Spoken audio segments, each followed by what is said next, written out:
Section 4. You will hear a talk on a social history of the East End of London. First, you have some time to look at questions 31 to 40.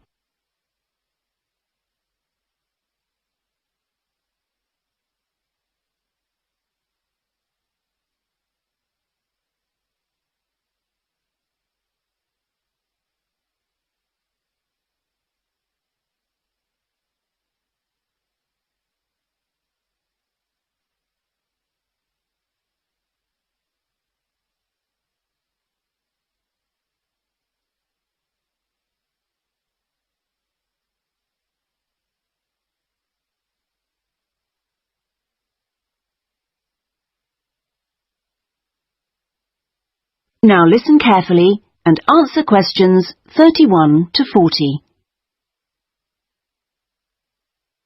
In the last few weeks we've been looking at various aspects of the social history of London, and this morning we're continuing with a look at life in the area called the East End.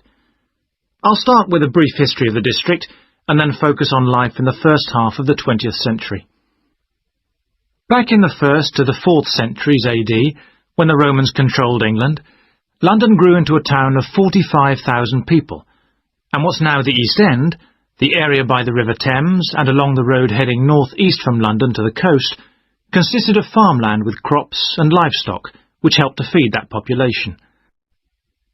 The Romans left in 410, at the beginning of the 5th century, and from then onwards, the country suffered a series of invasions by tribes from present-day Germany and Denmark, the Angles, Saxons and Jutes, many of whom settled in the East End.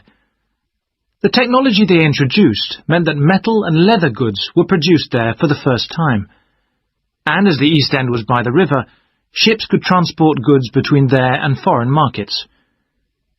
In the 11th century, in 1066 to be precise, the Normans conquered England, and during the next few centuries London became one of the most powerful and prosperous cities in Europe. The East End benefited from this, and because there were fewer restrictions there than in the city itself, plenty of newcomers settled there from abroad, bringing their skills as workers, merchants or moneylenders during the next few hundred years. In the 16th century, the first dock was dug, where ships were constructed, eventually making the East End the focus of massive international trade. And in the late 16th century, when much of the rest of England was suffering economically, a lot of agricultural workers came to the East End to look for alternative work. In the 17th century, the East End was still a series of separate, semi-rural settlements. There was a shortage of accommodation, so marshland was drained and built on to house the large numbers of people now living there. By the 19th century, London was the busiest port in the world, and this became the main source of employment in the East End. Those who could afford to live in more pleasant surroundings moved out, and the area became one where the vast majority of people lived in extreme poverty and suffered from appalling sanitary conditions.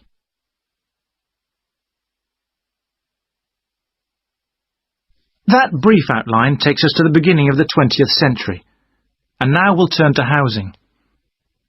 At the beginning of the century, living conditions for the majority of working people in East London were very basic indeed.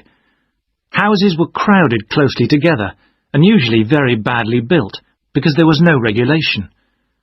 But the poor and needy were attracted by the possibility of work, and they had to be housed. It was the availability rather than the condition of the housing that was the major concern for tenants and landlords alike. Few houses had electricity at this time, so other sources of power were used, like coal for the fires which heated perhaps just one room. Of course, the smoke from these contributed a great deal to the air pollution for which London used to be famous. A tiny, damp, unhealthy house like this might well be occupied by 2 full families, possibly including several children, grandparents, aunts and uncles. Now, before I go on to health implications of this way of life, I'll say something about food and nutrition. That is the end of Section 4. You now have half a minute to check your answers.